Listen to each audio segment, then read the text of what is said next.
right. Now, last night on the meeting point, we spoke to multi-jurisdictional copyright lawyer and forensic expert, Dr. Graham Gilfillan, about what he says is money owed to artists, writers, record labels, and publishers by a number of collection societies. According to Dr. Gilfillan, 4 collection societies, RAV, Capasso, SAMRO, and SAMPRA, are sitting with 1.17 billion rand in their coffers collectively.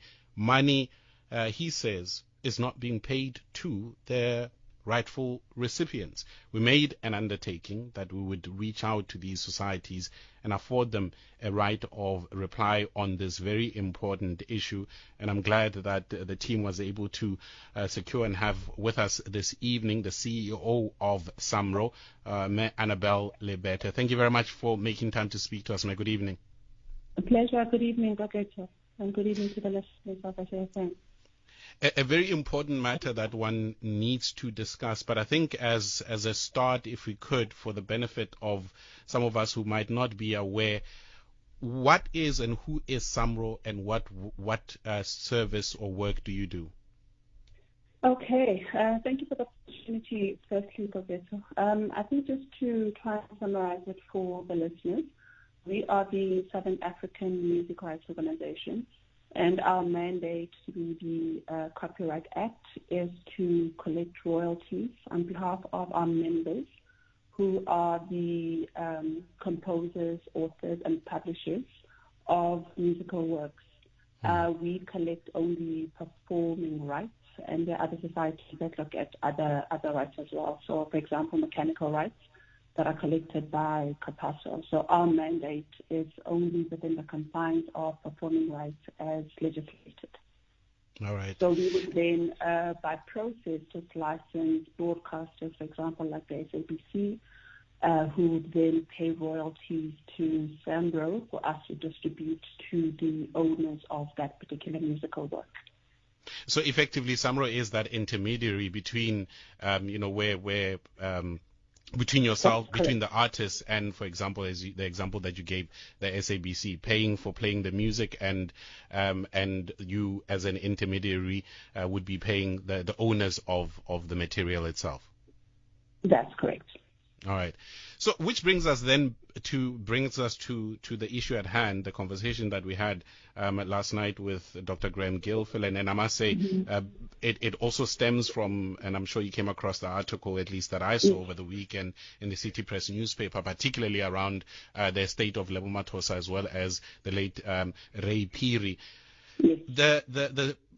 Is it allegations or what Dr. Graham Gilfillan is saying about 1.17 billion rand that's sitting with a collective of 4 collection societies, SAMRO being one of them, and if I'm not mistaken, the figure that is SAMRO is said to be sitting with 335 million rand. Your response to what Dr. Graham Gilfillan shared with us last night? I think let me start by saying that what Dr. Gilfillan shared, to the extent that it is royalties that are due to members, is absolutely correct, right? But to also expatiate on that a bit, in that the money that we then collect in the form of royalties from broadcasters, and in this extent I'm only speaking for and on behalf of SAMRO. Yes. The money that we then are meant to distribute, where we have information from the broadcaster that is incomplete. For example, the information that we receive is in the full cue sheet. The broadcasters would inform us at what time, to the number of times that the music work played, and therefore, based on the license fee rate, we would have a calculation of what is due to our members. To the extent that that information that is supplied to SAMRO from multiple users of music is incomplete, we can therefore then not distribute monies that are due to members. And without a doubt, that is money that is due to members, and I don't think there's any contestation about that information, right? I also want to add that what Dr. Gilfillan does cite in his document is not an unknown. It's nothing new.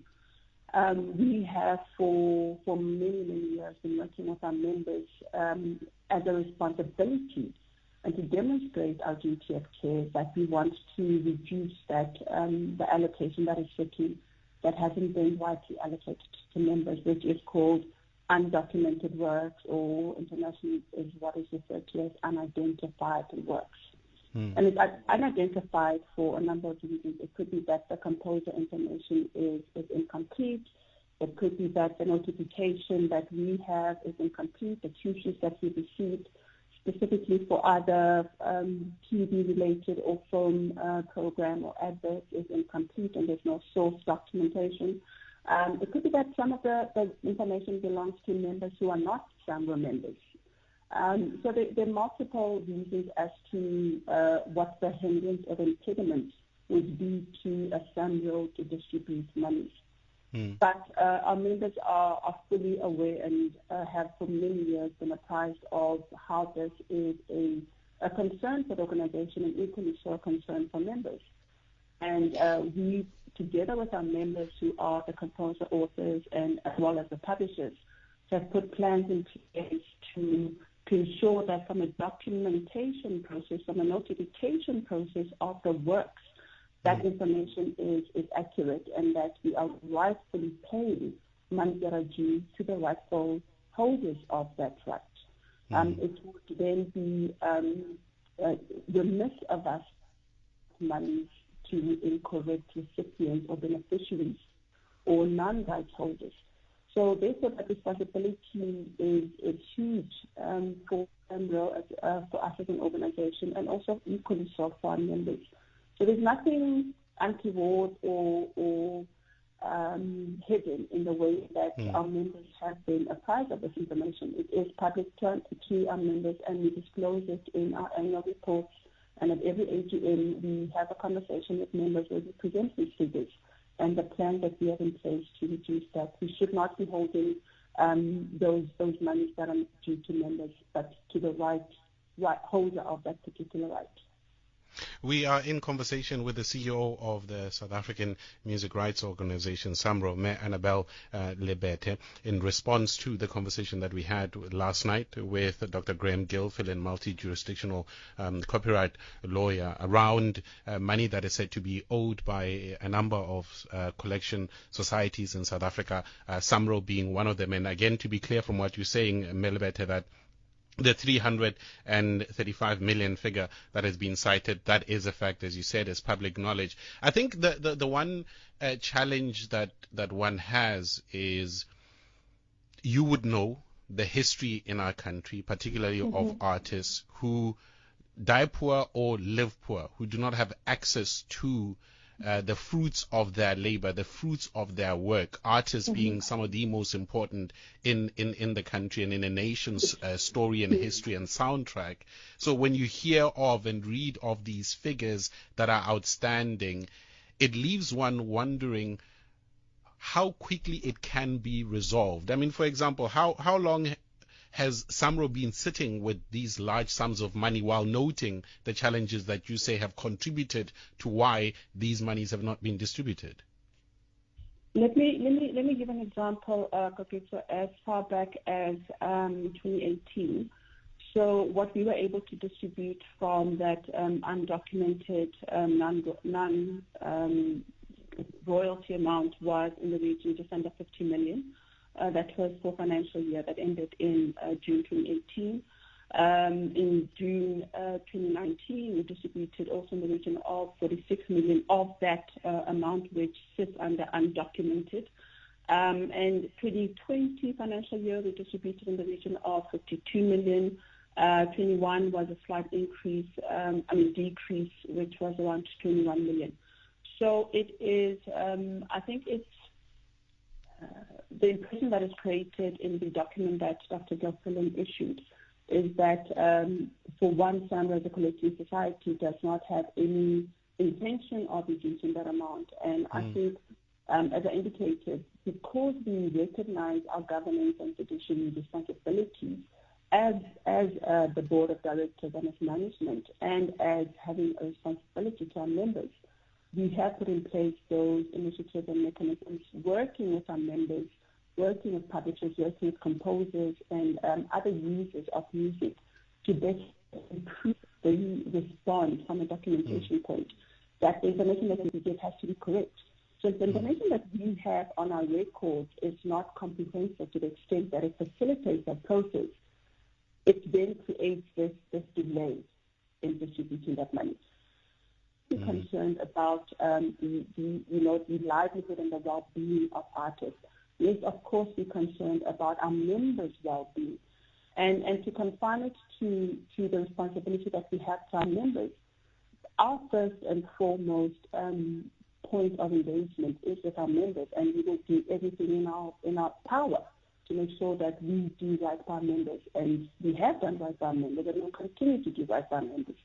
Yes, it might not be 100% foolproof in terms of historically where the organization has come from, but I can assure you and our members and listeners out there that there is no falsehood or ill intent from the organization's point to do right for our members, none whatsoever.